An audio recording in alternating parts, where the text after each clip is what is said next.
Hey, what's up, guys? Today, going to do a quick video on how to plan out like a canyoneering or slot canyon hike, anywhere where you're going into flash flood territory. This is primarily applicable to like the desert Southwest, but could go lots of places, anywhere that you really get flash floods when you're in a constricted canyon area. And the main premise here is we're going to be using CalTopo to map out a drainage and create a map that goes with that drainage with our route so that we can see the whole area that we need to pay attention to while we are on our adventure. And we can forecast the weather in that area to see if we're safe to proceed or not at key points. So let's jump into it. I'm going to share my screen here and we'll get going. Okay, so let's jump into CalTopo here. I'm just on the CalTopo website and I am logged in so I can save my files. We'll go over that somewhere else. But what I want to do, I've already got some maps that are saved. I'm just going to pull one of them up. Let's do the subway here. Pretty popular route in Zion National Park. So here's my GPX file. This is my route. And if you haven't done the subway, I'd highly encourage you to do it because it is in the national park. The national park rangers are pretty good about turning people away if there's flash flood danger. But this is a good exercise nonetheless. So we're going to go through drawing out the drainage for this subway hike. It's not too hard to do on here, but it's not an exact science. We're just kind of viewing the terrain and making a guess as to what the best place to drop the lines are. And you can see here I've got things set up on this. This is a topo map for, it's called TF Outdoors. And this will give you different terrain shading. You can do this in lots of different map settings. You could do, like this one that has some relief on it. I prefer, for this purpose, I prefer this. It's a pretty good setting to be able to draw out a drainage. Now, what you're going to do is once you get your track, this is the end of the route. So this is the exit parking lot, and this is where we leave the drainage. So I want to identify where I leave the drainage. That's where I'm going to start. And I'm going to go add a polygon. I'm just going to start drawing from this point because the reason I start here is because this is the last place I know that I'm going to be at risk. And I like to just start here and go around the map until I finish the whole drainage. And you can just click and add a point. And what we're going to do is just draw up to this ridge line. Everything on the right of this ridge line is going to drain down in here into the left fork North Creek of the Virgin River, which is where we'll be walking. Everything on the left is going to go down into that grapevine wash, which if you look, it ends up down there too, but that's downstream of where we'll be. So I'm not worried about that. No risk if there's rain in grapevine wash. But I'm just going to kind of route this along the ridge line because we're splitting it. Imagine this is like the Continental Divide, right? Everything on the right goes to the Mississippi. Everything on the left goes into the Colorado, Baja, and all that. Anyway, everything on the right is dumping into our drainage right now and is potential risk area. So you can see like right here along this ridge line. And again, this isn't exact, but you want to get a good idea of what area you need to pay attention to for risk. So all this is coming our direction if there's rain. Up on top of Spendlove Knoll. And then you can see here, there's a little bit of a ridge through here. This is Grapevine Wash over here to the left. That's going off to the left. Wolf Springs Wash goes down into where we'll be. So we're going to split this right through the middle here. Up onto Fire Pit Knoll and just trace it right along here. This whole area is coming our direction as well. This is where it can get a little bit tricky. So pay attention to just the topo lines and map it out as best you can. So this Pine Spring wash is also coming down in. And that what that's going to do is it's going to include most all of this stuff. So if you miss something, that's okay. We can come back and kind of clean it up after. But I just like to follow the terrain. And you're not always going to know, but like it looks like this is all a basin that's not coming our direction. So we're just going to come back, I think, right along the edge of this ridge. And these can go really far. These can keep going for miles and miles. And that's part of the exercise here, is you're trying to understand what your danger zone is. And so you want to be thorough about going out as far as you need to. But you can see that these other rivers or drainages are going other places.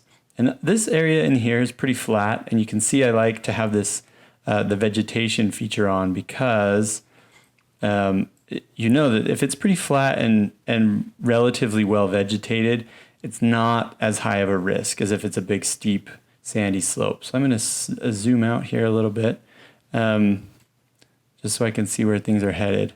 So this Bear Trap Canyon is going to go up here, and it looks like this Blue Creek is dumping into Blue Springs. So I'm going to keep just following this ridge along.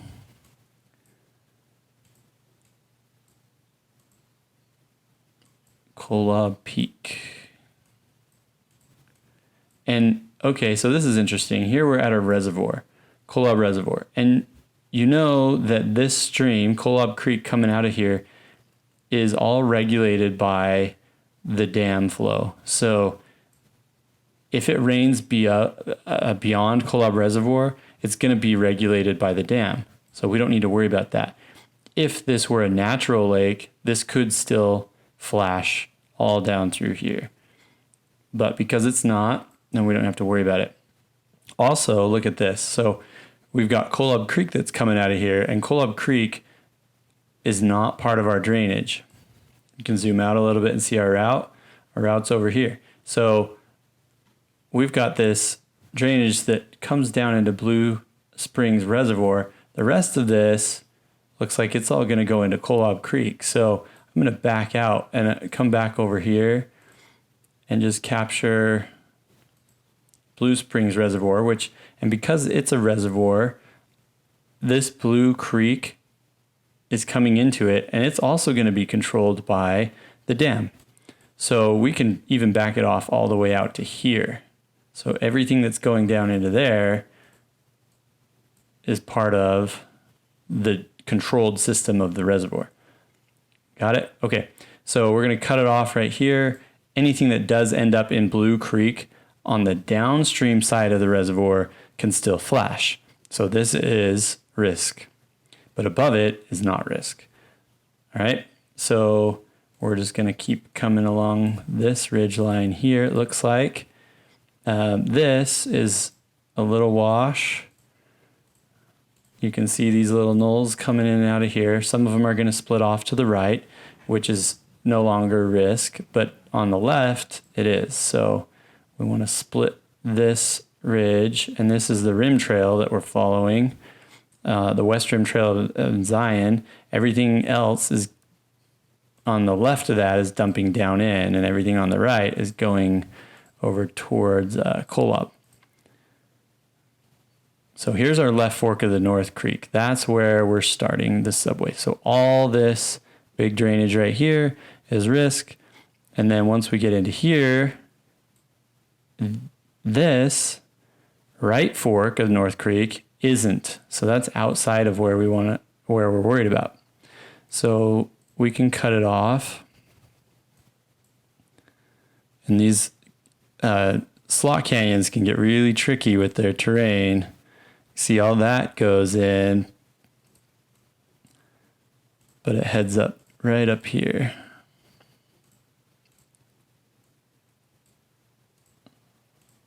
And sometimes you got to go around this drainage a few times to figure it all out. the idea here is just to get the general lay of the land of what's going to come towards you and what's not. So all this is coming right into our drainage, right up along South Guardian, and then split that. And you kind of have to be able to visualize what the land does in your head. And once we get to the exit, we're done. And then we double click and close that. And then you can see that's our drainage. And we got a little bit of cleanup to do. So we can click on this. We're going to name it. Let's go edit. We can name it as subway drainage. Okay. And if we edit this, we can play with these. So we can either drag these or we can just delete them.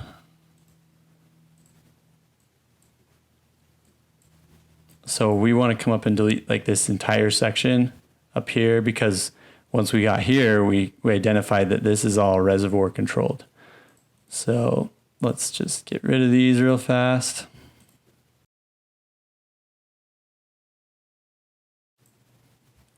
There you go. So this is our drainage. Now that we know what our drainage is, we're going to have to look when we're getting ready to go on our trip at what the weather is going to do in this entire drainage. So this isn't a huge one, but if it's raining up here by Little Creek Peak, this area, I mean, this is way outside of our hiking area. So our trailhead's here, and we're just coming right through here. And if it's raining up here, that's going to be a risk, because all that's going to dump right into this left fork and come right down to us down here. The other thing you can see in this is how much of this is time that you're going to be at risk. So I know because I've done the subway, but you can figure this out if you study the beta. But this is the first place along this route that you're really in risk of getting hit by a flash flood.